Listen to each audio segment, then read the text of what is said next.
So, welcome to the Cambridge Union this evening. Tonight, we are joined by Mr. Will Gompertz, who is BBC Art Editor, a writer for The Guardian, and will be speaking on all schools should be art schools. And I'm sure you will say a lot more on that than I ever could. So, without further ado, please welcome Mr. Gompertz. Thank you. Thanks. Oh, my word. Thank you very much, Ronald. It's been terrific to be here. I sort of scan around, try and catch you all. Never the front seats, is it? Ever the front seats, but there we go.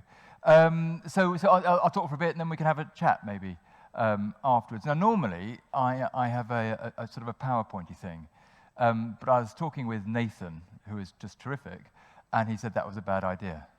So I'll visualize some of the comments I was going to make and some of the things I was going to say. So it's kind of meta in that regard.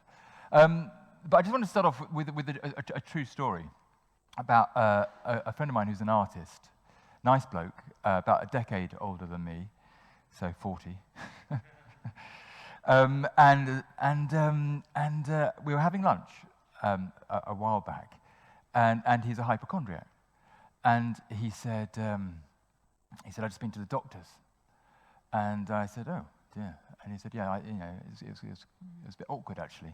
And I said, well, why was it awkward? And he said, well, I said to the doctor, I think I've got a problem with the entrance to my bottom.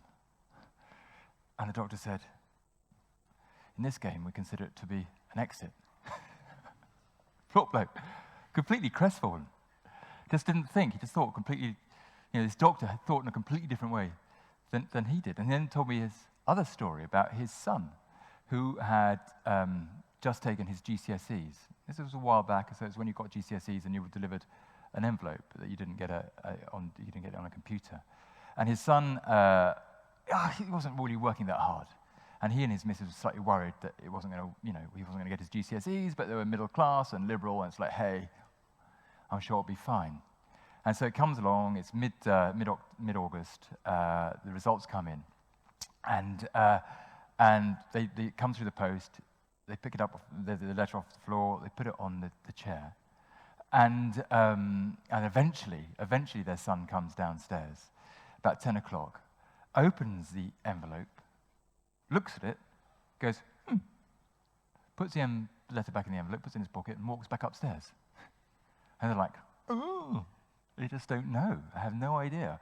And anyway, they're very patient. They don't push it. And eventually, at about 3 o'clock in the afternoon, one of their son's friends comes round, and he goes up to their son's bedroom. And they decide to do something which no parent should really do, is they decide to go and eavesdrop. And it's the summer, and they go outside, and the window's open, and there's plumes of smoke coming out. Funny smell, I don't know what it was. And they hear their son's friends say, I did really well in my GCSEs. I got a few A stars, got some A's, got a smattering of B's, and 1 C. I'm really pleased. And then their son says, mate, I did so much better than that. And suddenly, my friends standing outside this window, the weight of the world lifts from their shoulders. This huge, broad grin comes across their faces. They knew that their genetics would see them through, that their son would be fine. He said, yeah, mate, with my GCSEs, I can spell beef and dude. It's absolutely true. And here we are, literally 10 years later, and Beef Dude is in LA writing film scripts and teaching creative writing, having a fantastic time. Meantime, the A-star boy is at a provincial law firm in Shropshire doing conveyancing. He's kind of not having a great time. And I suppose the argument I'm going to make is that actually I think the future belongs to the beef dudes of this world. I mean, I know you've all got loads of A-stars. I mean, I know you have. But maybe they aren't quite so important. Maybe it's kind of how you think as opposed to how many great A-stars you've got. We can discuss this, by the way. And I just want to start by sort of having a little think about the future and what I think the future might look like. And one of the things I've noticed, and with my job at the BBC and in the art world and all the rest of it, is that like okay is just no longer okay anymore. That being just won't cut it. There's too much competition. There's too much instant feedback. There just is no room. There really is no room for bullshitters. So people like David Brent, do you remember him from The Office? It's over. And the other thing, which is really startling, so different for your generation than it was for my generation, is that the world is kind of fractured. But art world, financial world, everything, there's this huge fracture between the huge, the mighty, the mega, those big sort of brands, those global brands we know, Facebook, Amazon, Apple, all the rest of it, these huge entities. In art terms, Damien Hirst and Jeff Koons and all the rest of it. And then this kind of nothing. There's no middle at all. The middle ground's kind of gone. And then you have the minute and the small and the bespoke and the authentic. And if you look at high streets, I live in Oxford, here's Cambridge, people were worried that the high streets were going to be decimated and boarded up. But actually, they're going back to the butcher, the baker, and the candlestick maker, local people making local produce for the local community, using local resources. It's quite remarkable, and it's hugely popular. So this artisan movement, this desire to make things with complete authenticity is a really interesting change in society. I was talking to a guy called Johnny Ive, who kind of bridges both. In so much he's a very nice English guy who happens to be the chief designer at Apple, and he's been there for a long time. And he designed the iBook and the iPad and all this other stuff. He's an amazing guy, and he said that you can really tell if something is made with care or carelessness. You can just tell. It kind of transmits, and I completely agree with him. And those people who are just small and not trying to be huge and global, just making things at a local level, I think they're quite an interesting, powerful unit in our society. Another thing, extraordinary thing, absolutely amazing, and kind of spooky thing about the contemporary world, which has changed out of all recognition, is the fact, and this is a UN statistic corroborated by The Economist, that over half of the people who have ever lived to the age of 65 are alive today. I mean, that is staggering, don't you think? That is a completely new strata of society which didn't exist before. 65-year-olds are booming. Beforehand you'd get to 65 and you'd kind of die. I mean, you just did. Or, a bit more. But now you get to 65 and you're ready for more action. And, again, you see it in the art world, and it's going to really impact on you, because those internships that you want, a lot of 65-year-olds are doing those now. You couldn't run the museums and galleries in Britain. You couldn't run the FITs if it wasn't for old retired people being gallery guides, shop assistants, working in the education department. So it's just an interesting thing to think about the future, that there's a new strata of society which didn't exist when I was your age, and it's going to have an impact. Another interesting thing is this stuff, these things, smartphones. This thing is 20 times more powerful than the world's most powerful supercomputer 2 decades ago. So the speed of the advancements within the digital revolution, which is this thing we're all living through, is just almost beyond comprehension. It's hardly started. And that's a really good thing, in a way, because it gives us access to people and places and ideas we couldn't access before. But it's also kind of scary for us, I think, as humans, that these machines can start to do things which we thought you'd have to have a nice degree from Cambridge University to do, in legal profession, the medical profession, and accountancy. And there's a dark side to it as well, isn't there? There is a dark side to this digital revolution, as we saw from Edward Snowden. We've got all this data out there, and we kind of don't own that data. And that data can be used by other people to do other things. Nowadays, they are developing smart cars, which will detect if you have a hot drink in your car, and if you've picked it up and drunk it, and if you happen to have a crash at that time, your insurance is invalid. Similar with houses. You get smart houses, where if you go along with the rules that the insurance company sets down, then that's fine. But if any rule that they've set down you break, or for some reason you've got the heating on too high, you're just going to get a phone call. I mean, it's kind of great, but it is kind of spooky that we are kind of delegating our lives to machines, our decisions to machines, our liberties to machines. And I think what will happen, and what is happening, and to a certain extent you can see it with the artisan movement, is a response from us as human beings to say that actually we want to assert ourselves. And while we accept that slowly but surely there are computers who can do things that we can't do, or computers can do things we don't want to do, that we do want to assert ourselves. And I think the way in which we will increasingly assert ourselves, the way in which we will make ourselves useful, is to do those things that no computer can do, which is one, I suppose, very specific thing. No computer in the world can, or in my view, will ever be able to, and certainly no other species, is able to step out of time and place and come up with an idea and realize it. Our capacity to be creative is absolutely extraordinary. If you were just to send a witty text to your mate, you would have to build a computer the size of this planet to get anywhere near that level of sophistication.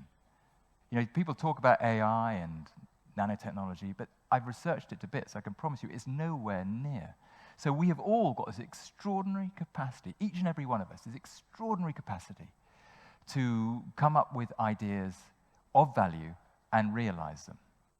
So if you think about technology in the 20th century, it kind of took over from brawn, didn't it? And it gave us the middle classes. Suddenly we had leisure time. I think what technology is going to do in the 21st century, this century, is it's going to deliver a creative class, where people start to believe and want to express themselves creatively in a way that my generation didn't necessarily do, and which is great. The only trouble is there are many people among us who would say, "Oh, I don't know, I'm not very creative." Who would say they were not very creative? That man would. There's 2 men, there's 3 men. Look at those. All the girls are unbelievably creative. That's great. So look, I'll just give you a really quick example of just how amazingly creative you 2 guys that are at the back are, okay? So I'm going to say 2 words. Sometimes this goes wrong, by the way, but that's okay. I'm going to say 2 words, and then you just make a sentence out of them, okay? So, cup and red.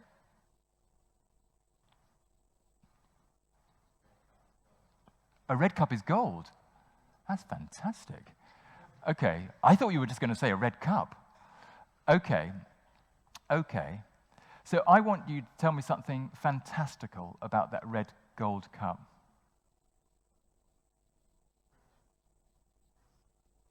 I mean, isn't that amazing? I mean, give the guy a round of applause. Come on. I mean, that is an extraordinary thing that you can do. I mean, I know it sounds ridiculous and you're at Cambridge and you think, oh my goodness, but you're under pressure. You have to invent something which is completely not true. You try and capture something which makes it interesting. You're aware, you have empathy for the audience, so you don't want to bore them and you don't want to look dim either. And you do all that, your brain is able to process all that information in a nanosecond and come up with something which is extraordinary. And what's unbelievably interesting about that tiny little exercise is the red gold cup on the right and the red gold cup flying through space. Absolutely nobody else on this planet would have come up with those same words to express that idea. Nobody. Those words belong to you and to you. It's the most extraordinary thing that every single one of us has just a slightly different way of looking at the world. And if we can get to what it is, that way we look at the world, which is slightly unlike everybody else's, as an incredibly powerful tool. What we were doing there was this thing called homospatial thinking, which is an expression which was invented by an American psychologist and psychiatrist called Albert Rothenberg. And he's a great guy. You should look him up, Albert Rothenberg. Look him up on your computers. Look up his essays. He spent his entire life trying to figure out what it is that makes some people supposedly more creative. How can some people use this amazing facility we've all got better than some other people? So he spent years and years and years, decades, working with Pulitzer Prize winners and Nobel Prize winners to find out what it is that they do that we don't necessarily do in order to exercise their brain in a way that makes them unbelievably useful to society. He's come up with this idea of homospatial thinking. And the way homospatial thinking works is you take an old idea and you find a finishing point for the idea and you disrupt it. You disrupt the idea. So I gave the gentleman there 2 words, cup and red. It's 2 fixed points. And then the disruption is make a sentence out of them. And that's when your creativity starts working, a red gold cup. So he's taking those 2 words and he's making a sentence out of them. And then then it goes through space. But in both cases, both those guys were dealing with facts, dealing with stuff they actually knew, and from that they were creating a new idea. So this notion that you can go and have, there are creative people who walk along the high street and they have these moments of epiphany which come out of absolutely nowhere, and they're extraordinary and remarkable and geniuses. That's just bullshit. The point about an original idea is it's an idea with origins. Every idea comes from somewhere. If you think about Wikipedia, it's an amazing thing, isn't it? Wikipedia is an amazing thing, but actually an encyclopedia is a really, really, really old idea, which was disrupted by technology. Encyclopedia used to be a book of lots of stuff which was described by one person. Now it's a website of lots of stuff described by millions of people. But the endpoints are exactly the same. You've got information about stuff. It's just constructed differently because it's been disrupted. That's why you like to go on holiday. So when it comes to the end of term, most people just don't go and sit at home and watch television. You go and do something else because your brain craves disruption. Because by being disrupted, it starts to see the world differently. So if you go to Paris and you walk around the streets of Paris, you'll see that city like the Parisians don't. Because the Parisians see it every day, and then it's disrupted. They just assume everything. Whereas you get your camera out and you take pictures of this, that, and the other, because it's all fantastic. And these endorphins are just flying off in your brain. The synapses are clicking away because you've disrupted the way you think. And that's simply how creativity works. It's based in knowledge, deep, deep knowledge, which is actually, that's a good thing about A stars. But you've got to disrupt that knowledge. There's a famous painting by Edward Manet called Olympia. Do you know that painting? 1863, beautiful painting. It's of a woman lying on a couch, naked, staring at you. It's one of the most famous paintings of modern art, I suppose. But at the time, it was derided. It was considered to be vulgar and disgusting. But all Manet was doing was doing an homage to Titian's Venus, which was almost the same, except Titian's Venus was a goddess, and Manet's Olympia was a hooker. And the only reason he painted his Olympia like that, not like a goddess, was because there was a poet and art critic at the time called Baudelaire. And Baudelaire had written this essay saying that modern painters must paint everyday life. Don't paint classical antiquity or religious themes or mythology. Paint the world around you, exciting modern life. And so that's a disruption on Manet. So Manet decides to do Titian's painting, but through the prism of modern life. He has one of his mates be a model, and she is presented as a hooker. He died of syphilis. Weird how it works out. So that's an incredibly important part of creativity, the ability to think and use knowledge and jump from that knowledge and use it in a way which comes up with an original idea. The other point, it's amazing, isn't it, really, when you sit in a place like this. The other point is that all creativity, the thing that I think we're going to be needing to do in future, is really based on theft. There is no such thing as an original idea. Everything is stolen. And I just wanted to sort of touch on Marcel Duchamp. Does you know about Marcel Duchamp, the famous French artist, who in 1917 left Paris to go to New York I think there's a war on or something. And he's in New York, and he's sets up this society of painters and sculptors with a bunch of his friends, which had exactly the same idea as Napoleon III had come up with in 1863. And he decides to have the biggest ever show of contemporary art in America. And the idea is that anybody, absolutely anybody, can be in this exhibition. There's no judges, no juries. Everybody in this room could be in this exhibition. All you have to do is pay $5 to become a member of the society and $1 to enter your artwork. And so Duchamp thinks that he would like to challenge the liberal nature of those particular ground rules. And he also has some other ideas he wants to think about. First of all, he wants to challenge the idea that art has to be beautiful. This is 1917. So he chooses something that he decides is anti-retinal, which is not pleasing on the eye. He chooses a urinal. And a urinal, I mean, the East Coast Americans are pretty uptight nowadays. But back in 1917, the idea that a urinal could even be discussed in public, let alone be considered to be an artwork, was an anathema. It's just completely vulgar. So he then thinks, well, why does something have to be, unique? Why does an artwork have to be unique? So he chooses this urinal, which is what he calls a ready-made. You can find them in any shop. And then he thinks, why does an artwork have to be made by an artist? I'll just choose something which exists, and I'll decide, and I'll say that's an artwork. And then a hugely fundamental challenge he came up with. Up until this point, up until 1917, if you were an artist, you had to choose the medium upon which you wanted to communicate first, before you could communicate your idea. So you had to choose either canvas or panel or stone or wood.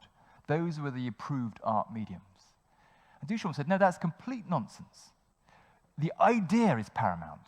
The idea comes first, and only after I've had an idea will I choose the most appropriate medium through which to communicate that idea. And he wanted to take the piss. He really did. So he chooses this urinal. And the urinal goes in, he signs it R. Mutt, because obviously everybody knows who Marcel Duchamp is. And he sends it into the committee, and the committee look at it, and they have this huge row. And Duchamp absents himself.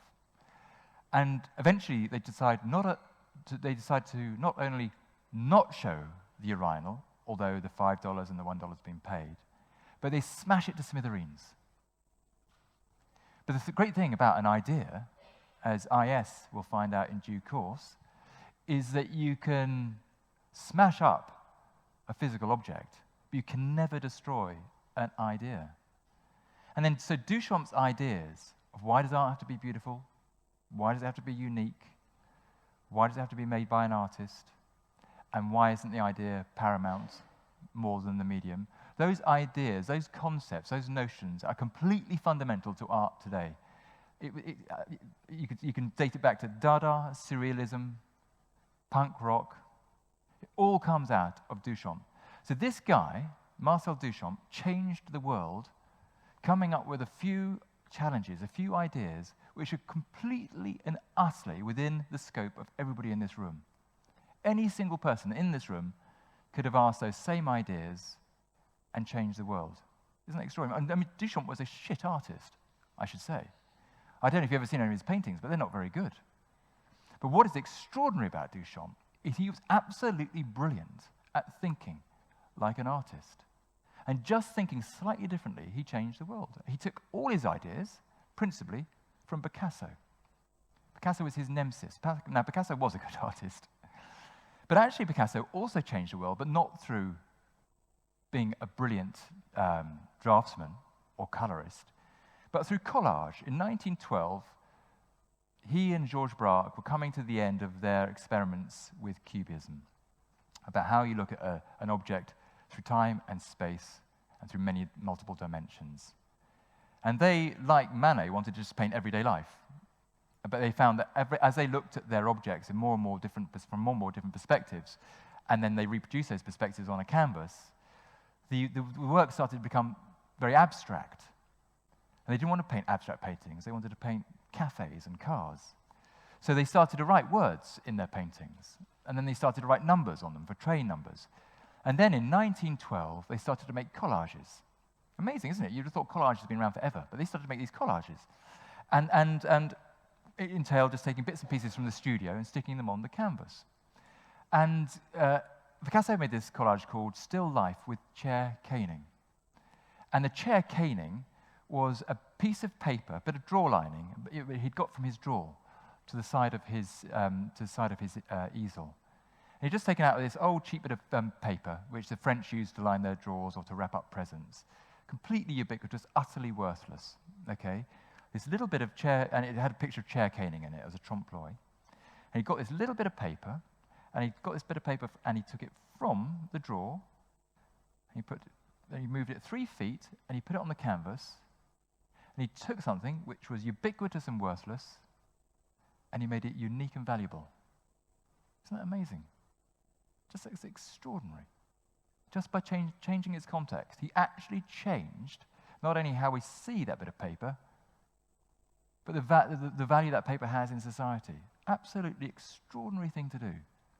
Not because he was a brilliant painter, but just had a brilliant mind. And what's so interesting when you see that painting is we all know that art is an illusion, right? But the only real thing when you see that painting, of course, is the bit of paper. But the bit of paper is a trompe-l'oeil of some chair caning. I mean, it's an amazing thing.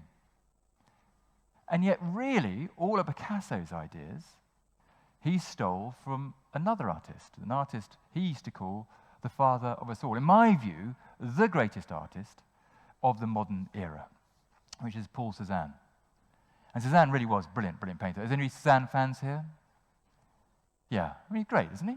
He's just an amazing, amazing painter. And he, again, changed. I mean, he so fundamentally changed the world that you could say that how the aesthetics of the 20th century, modernism broadly speaking, are directly down to Paul Cézanne and the sort of things he did. Until Cézanne came around, really, paintings were presented to us in the Renaissance fashion, insomuch as there's a single vanishing point. The argument being that we're looking at life with one lens, and that's how paintings were presented to us. And Cézanne said, that's just nonsense. I've got 2 eyes. I see with binocular vision, not with monocular vision. Plus, I move my head around the object. So he decided to completely get rid of the notion of mathematical perspective. And so he did these wonderful still lives of fruit on tables. Absolutely beautiful. You can look them online, they're beautiful. But the tables on which the fruit sat, he would tilt the table up about 30 degrees. By tilting the table up, he started to close that illusory 3D box of air, you get mathematical perspective, and started to close up the picture frame and bring everything to the front of the canvas. So if he was obeying normal rules, all the fruit would fall on the floor. But actually what we're seeing is the fruit from the front and from the top, and the jug from the front and from the top. Absolutely amazing. He changes the world doing that. The next thing he does, he paints lots of landscapes, brilliant landscapes, of particularly a place called Mont-Saint-Victoire in Aix-en-Provence, which is where he lived. And Mont-Saint-Victoire is about 8 kilometers away. And he had this little spot he liked to sit on. And he sat on this spot. And up until this point, it's about 1880, every single landscape artist who had lived after, 1500, would present a painting of the landscape and say, this is what I see. And yet Cézanne paints a landscape and he says, is this what I see? He just asks a question. And when he looked at his landscape, painted old school style, he realized it's not what he sees. When he looks out those 8 kilometers of Mont-Saint-Victoire over the fields, the hay, the horses, the houses, and all the rest of it, they are not in perfect detail. Not everything is in beautiful focus, like it is presented in old school landscapes. Every single artwork up until that point, he decided had been a lie. Actually, when he looked out into the landscape, what he saw was a series of geometric shapes and colors. That's what he saw, broadly speaking. And that's the truth he decided to start to paint. And in order to do so, he started to remove pictorial information, abstract information. and he started to and he just put blocks of fields and blocks of hay in. Then he created a structure to give the paintings a sense of solidity, which was vertical and horizontal lines. So if you look at one of those famous paintings, you see them in the Courtauld and stuff like that. That often you'll see there's a viaduct as a horizontal line, and the tops of fields are horizontal lines. And the horizontal is doing a job. It's giving a sense of breadth. Then you'll have vertical lines as well. So you have a grid. And often the vertical line will be a big tree trunk. And the vertical line is there to give a sense of depth. So actually, if you go there and look at one of these paintings, you put your hand over the tree trunk, the branches look like they're 8 kilometers away over Mont Saint-Victoire. You remove your arm, the tree trunk comes back, suddenly those branches are at the top of the artist's head. So Cézanne immediately leads on to Cubism. And then there's this little Dutch artist who goes along and sees Picasso and Braque in their studio. And he made Dutch, sort of nice, quite sort of Van Gogh-y landscapes, quite bright landscapes with trees. And he goes into the studio and he sees what Braque and Picasso are doing. Then he starts to break down the picture plane. He starts to repaint this tree in many different ways until the tree becomes totally abstract. And then he takes the idea of Cézanne and creates a grid of horizontal and vertical lines, and reduces his tree just down to 3 of the primary colors, which are there to express all the emotion in the world. He's Dutch. He's not very emotional. And there we have Mondrian. And then Mondrian sets up De Stil with Theo van Doesburg. Van Doesburg goes over to the Bauhaus, teaches all the Bauhaus students about modernism. Bam, you've got the aesthetics of the 20th century, come directly from Cézanne and what he did. It wasn't because Cézanne was such a great painter. It was that Cézanne just asked some questions. Questions that any of us could have asked. Any of us could have said, hey, don't we see things with 2 eyes, not one? Isn't every painting, therefore, before Cézanne a lie? Hang on, when I look at the landscape, I don't see everything in perfect detail like that. It's just nonsense. It's just that Cézanne did it. He did it. He asked those questions, and it reminds me of a conversation I had with a film director called J.J. Abrams. You know J.J. Abrams? So he's the guy who's just done Star Trek and Star Wars, young, talented, successful, total bastard. And I was talking to him about the first Star Trek reboot, or whatever it's called, and I said, "Are you not nervous about doing this Star Trek business?" That were all those fans out there for Star Trek, hundreds of millions of fans, that you might let them down. And he said, to be honest, I don't give them a moment's thought. And I'm not being arrogant, but the way I make a movie is really simple. With Star Trek, I just ask myself, how do I get Captain Kirk from this place on the Starship Enterprise to here? And when he's here, who does he meet? And if it's Spock, what do they say? And if they have an argument, what transpires? And after I've asked all those different questions, I've got myself a shooting script. That's how I make. And of course, what he's describing, as you all will well know, is he's describing the Socratic Method. And the Socratic Method is the absolutely fundamental role in creativity. You can't create anything, as I think I've just been describing with Duchamp and Picasso and Cézanne, unless you're willing to ask some fundamental questions, to challenge some assumptions. There's this amazing picture, absolutely extraordinary picture, done by David of Socrates. It's called The Death of Socrates. It's just stunning. Do you know this picture? It's an absolute corker. Anyway, we see Socrates sitting up on a bed. Everybody else, Socrates is there, and he's got his hand up in the air, his finger pointing upwards, and he's pontificating. Everybody else looks really pissed off, really down the dumps. There's Plato at the end of his bed, and all the other guys around him are looking a bit sad. And Socrates, he's about to die. There's a guy that they're holding a cup full of hemlock because the Athenian authorities have put Socrates to death for asking too many questions and corrupting the mind of youth. And yet I look at this picture, and Socrates is just about to die, and yet he's the one guy in this image who's full of the life force, who's full of energy, because he's still asking questions. And I look at that picture, and then I see pictures of children in exam halls doing this, rows and rows of them.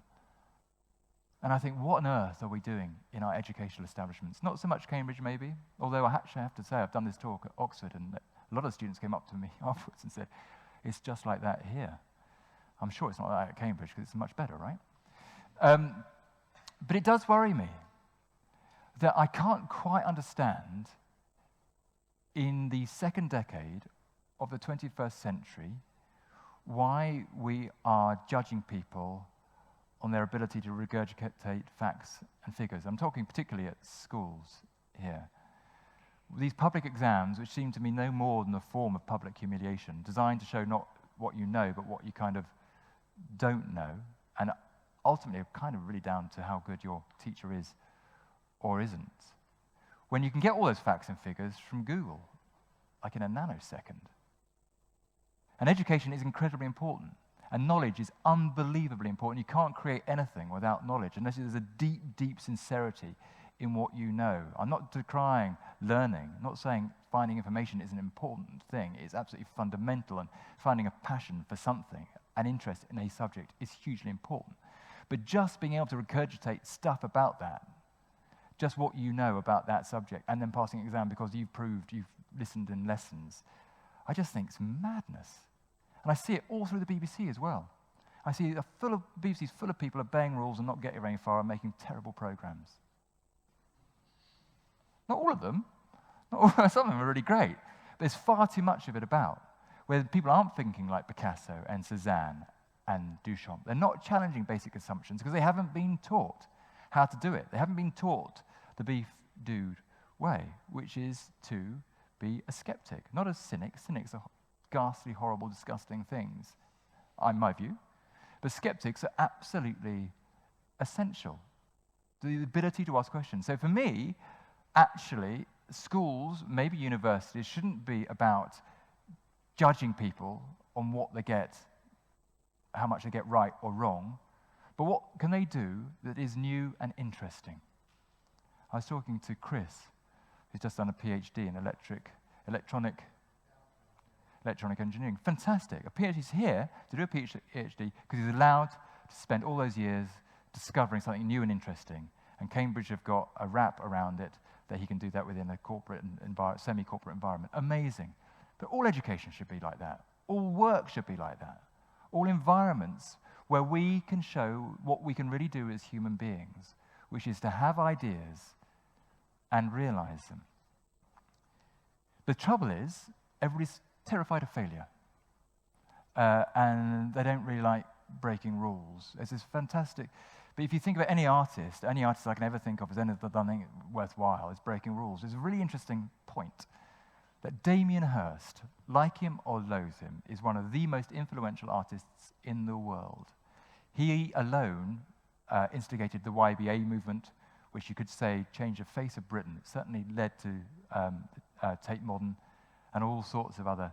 we kind of became this creative place, in a way, because of Damien Hirst. But the interesting thing about Damien Hirst is he got an E in Art A-level. I know. That's about as bad as you can get. And he managed to scrape into Goldsmiths. And when he got into Goldsmiths, he was taught by some great people, including like great Martin, that actually just going in there and being derivative and copying other people's ideas wasn't going to get him anywhere. That, they weren't impressed by that. He had to take responsibility for his own work and come up with his own ideas and his own view of life. And within 2 years of being taught properly at Goldsmiths, in small little units, where the criticism was quite harsh, he learned to think like Damien Hirst. He put on an exhibition in East London in 1988 called Freeze with some of his other mates. Boom, the YBAs are born. Extraordinary, what he's achieved. But he would have achieved none of that if he'd gone to a regular school or regular university, I don't believe, because he wouldn't have been taught how to think differently. Shakespeare is another case in point. Shakespeare, a great playwright, is he not? Amazing playwright.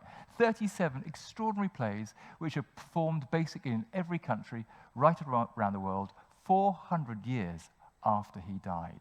They are amazing. And yet, he broke 3,000 rules to write them. 3,000 new words he had to invent to make those plays work in the way in which he wanted them to work.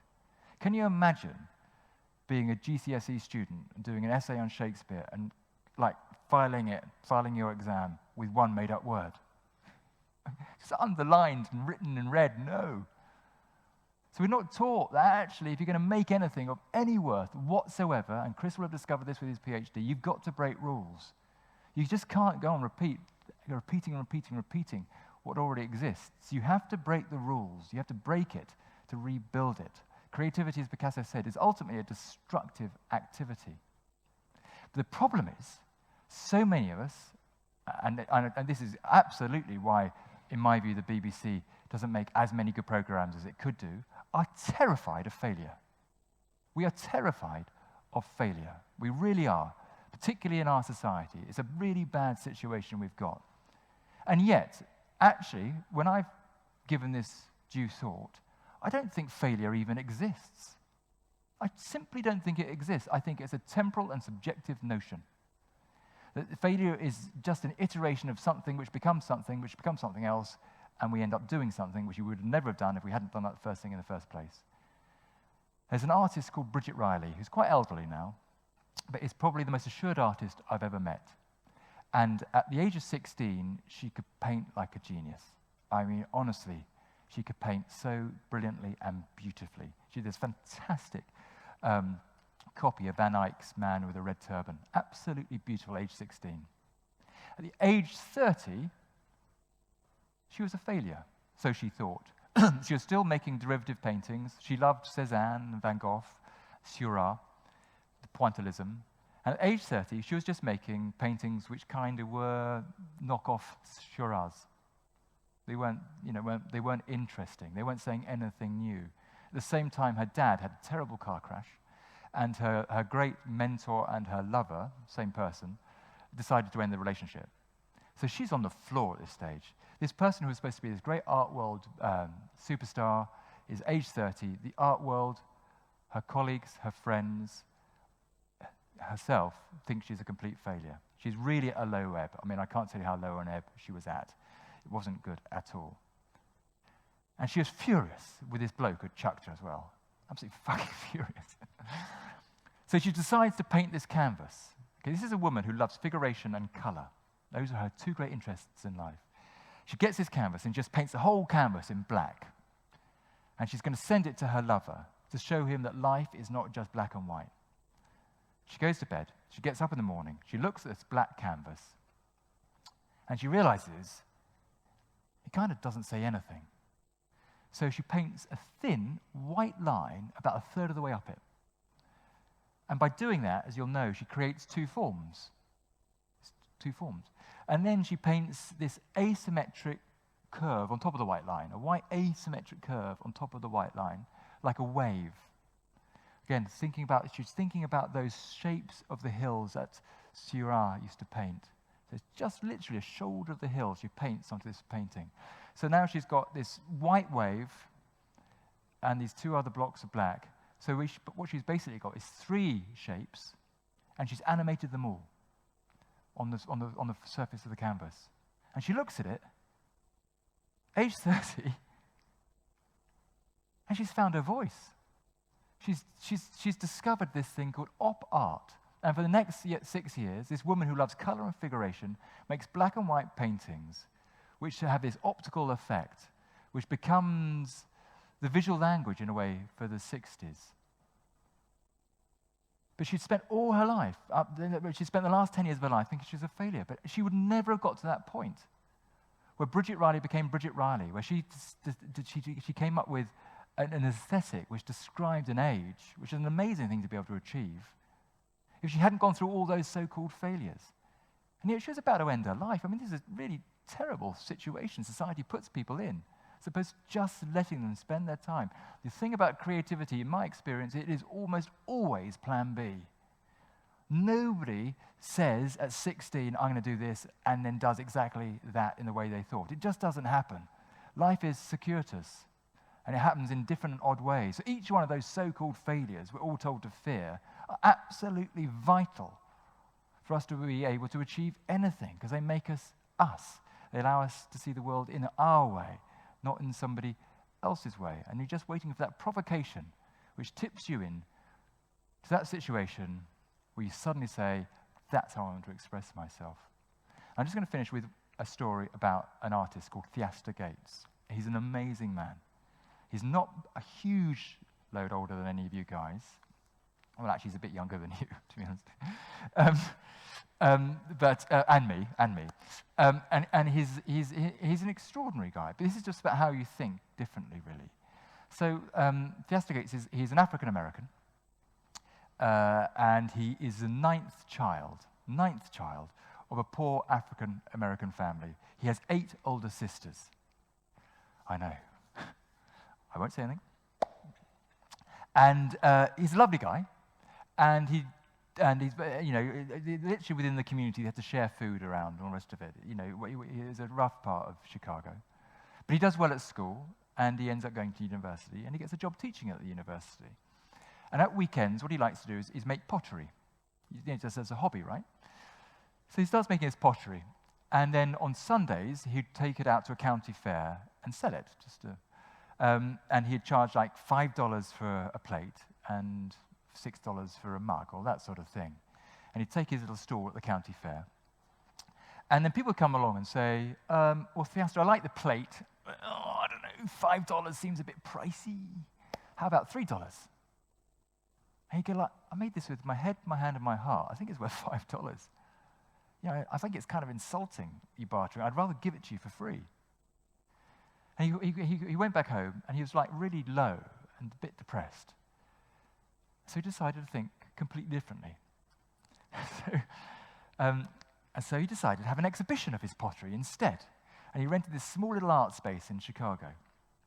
And he put all his pottery in this small art space, and he had this exhibition. But he decided that he wasn't going to say it was by Theaster Gates, because that would be boring.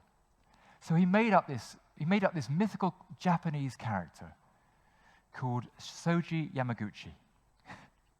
And it was just a conflation of 2 names of Shoji Hamada, who was a very famous ceramicist, and Yamaguchi, which is a place in Japan where they teach ceramics. And he just put them 2 together, and he figured no American's going to work that out. And so he presents this exhibition by Shoji Yamaguchi, legendary Japanese ceramicist. And he tells his story about Mr. Yamaguchi, about how he came over to America to work with the black clay of Mississippi. And when he got to America, how he fell in love with an African-American woman, and they had this wonderful life. And when he was 80 years old, he took her back to Japan to show her the village where he was born. And tragically, they both got killed in a car crash. Total shit. The whole thing. But anyway, puts on this show by Shoji Yamaguchi, and he's not charging $5 and $6 for the plates and the bowls. He's charging $500 and $600. Exactly the same plates and bowls. Exactly the same plates and bowls, and the whole lot sell out. A whole lot. And nobody asks for a discount. Amazing. Nothing is different except the way Theaster Gates thought. Something any one of us could have come up with, that idea. Completely changed his pottery and how people approached it. And eventually, the art world found out. And they walked up to Theaster and said, Theaster Gates, you are fantastic. You're like a conceptual artist, man. And he goes, wow, am I? That's totally cool. So he takes the money he made from selling his plates and bowls, and he buys a small place on the south side of Chicago. Now, the south side of Chicago, I don't know if any of you have been there, but Theaster describes it as somewhere people only move from and not to.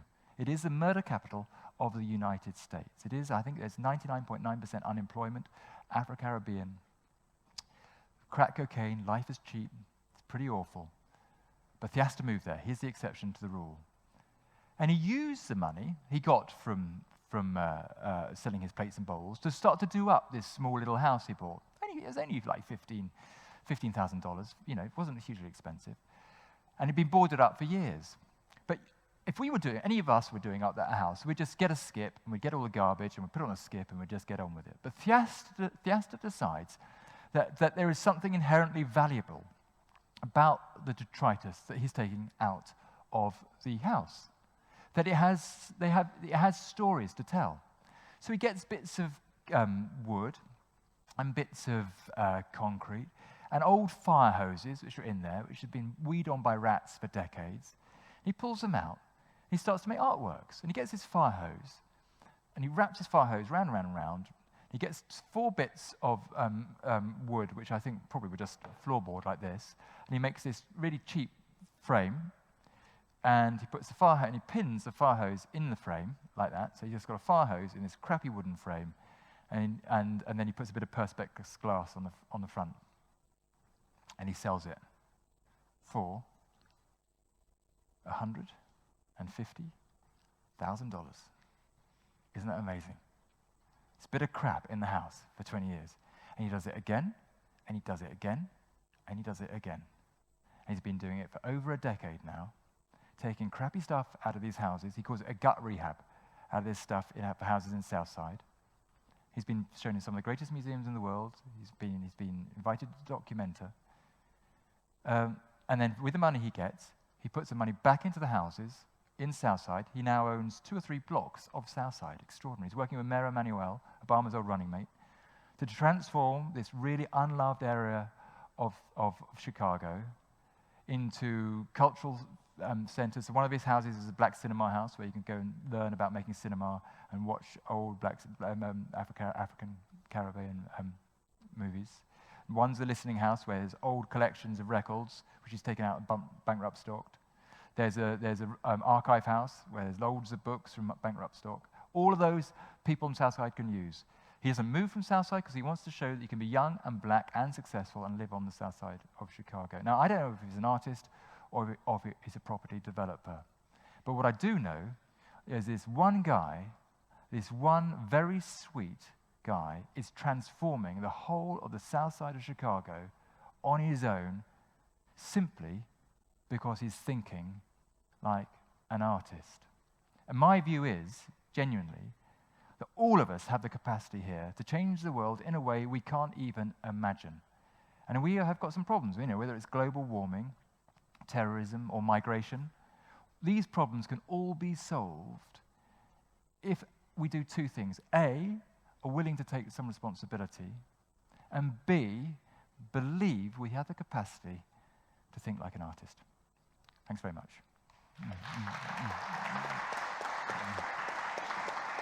Oh,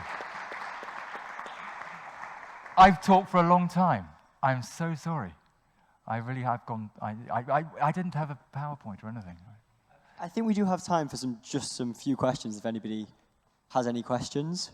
I know I've got one. My question is... the host always has to have a question. Yeah. You speak about this sort of, it's great to have people who are creative, but don't we need a balance? I'm just thinking about doctors. If every single doctor who comes through med school sort of wants to push the boundary, wants to challenge, wants to destroy and create new, we don't have an NHS anymore kind of thing. You need the brilliant people with the ideas to challenge, but you also kind of need the plodders who get on with the job and sort of carry on. And it's that balance that makes society work. Okay. Okay, so you're wrong. Nobody wants to be a plodder. Nobody should be in a place like this and want to plod, for Christ's sake. There's a contribution to be made, isn't there? And you have this amazing capacity to do it, each and every one of you. It's this thing called your imagination, your creativity, not just to do as you're told, but to do as you want and you feel. And I can talk very specifically about doctors, because all my family are doctors. And they're great people. Doctors are wonderful, wonderful people. But they have to be creative almost every day in dealing with different sorts of problems. And the system, it does not help them. The system is pretty awful and pretty annoying and undermines them terribly. And my brother is a brilliant doctor, absolutely brilliant doctor. He is a medical director, much cleverer than I am, has left, has retired at aged 56 because he's had enough, because he can't be creative, because he's not allowed to try anything, because every fucking target has to be hit, that everything's got to be done in such and such a time, that he's being treated, doctors are being treated like computers, not like humans. So I would say you are 180% wrong.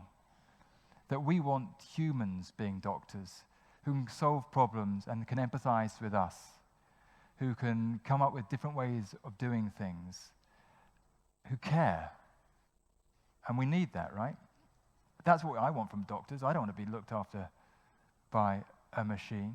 And every advance that has been made in medical science has been made by a doctor using, and great, use technology, but you couldn't be at a more creative point now in the medical profession.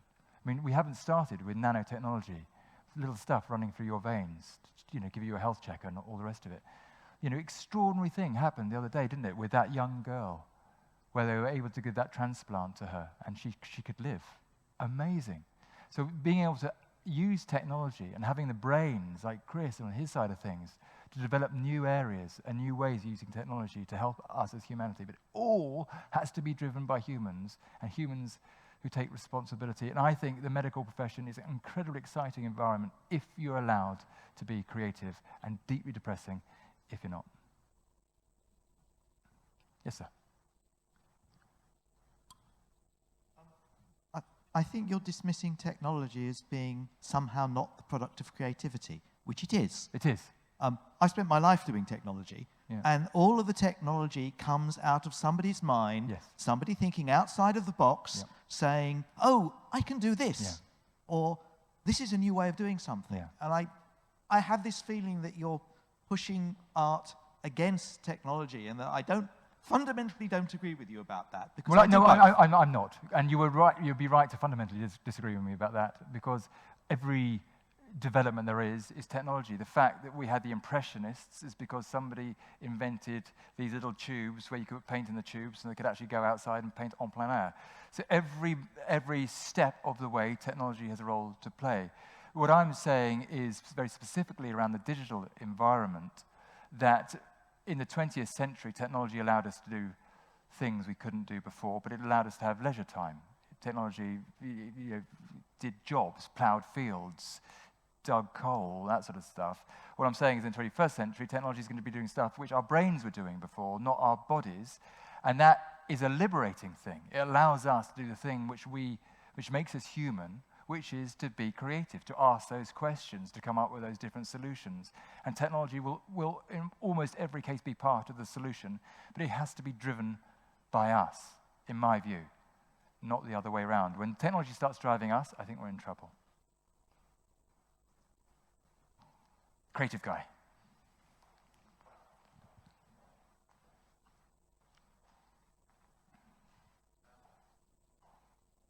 Technology, there you go. Shout. How do you think we should assess children and their abilities, if not by looking at their understanding of facts? You were talking earlier about assessment, how that wasn't really conducive to a creative environment. But how do you think we should? Sure, I do think totally. I do think there should be assessment. I don't think it should be so narrow and so prescribed, because the trouble is, what happens, I think, at schools is knowledge becomes codified. Knowledge becomes facts, and the next stop, it becomes a set of rules. And then you can't do anything with it. It's kind of useless to you. And then the children are supposed to regurgitate those rules, and that's great. What they teach you in art school is that learning stuff, imbibing information, getting yourself a knowledge base is the start, not the end. It's what you do with that knowledge is what you're judged on. So my story about Damien Hirst, and it could be lots of artists going to art schools, they go in there and they do work which looks a bit like, I don't know, it looks a bit like Manet or Monet or Picasso, whoever it might be, but it doesn't look like them. They haven't found their voice. It's just kind of a bit lazy. So all they're doing is, they've found the facilities to paint a bit like Picasso or paint a bit like Cézanne, but they can't do anything more than that, and they can't paint probably as well as either of those two artists. And what they learn at art school, they learn the facts. It's okay, well, what are you going to do with those facts? So I would assess children not so much on what do they know that it's, does 2 and 2 make 4, or did Shakespeare write 37 or 38 plays discuss? Is, okay, you've got this information about mathematical problems, you've got this information about Shakespeare, whatever it might be, or coffee beans, it doesn't matter.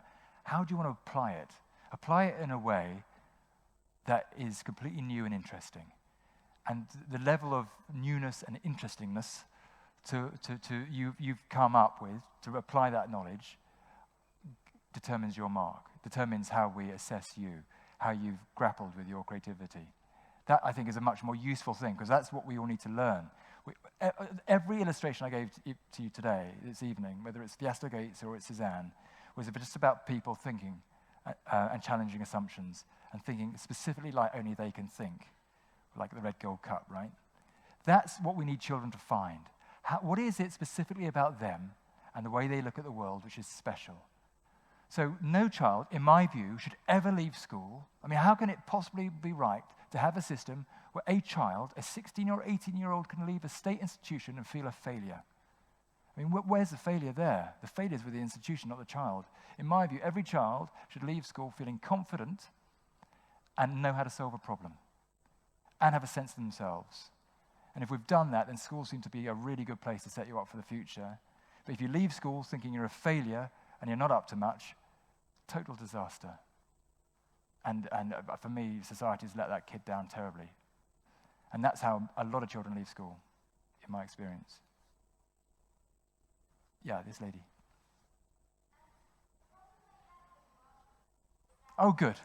Go on.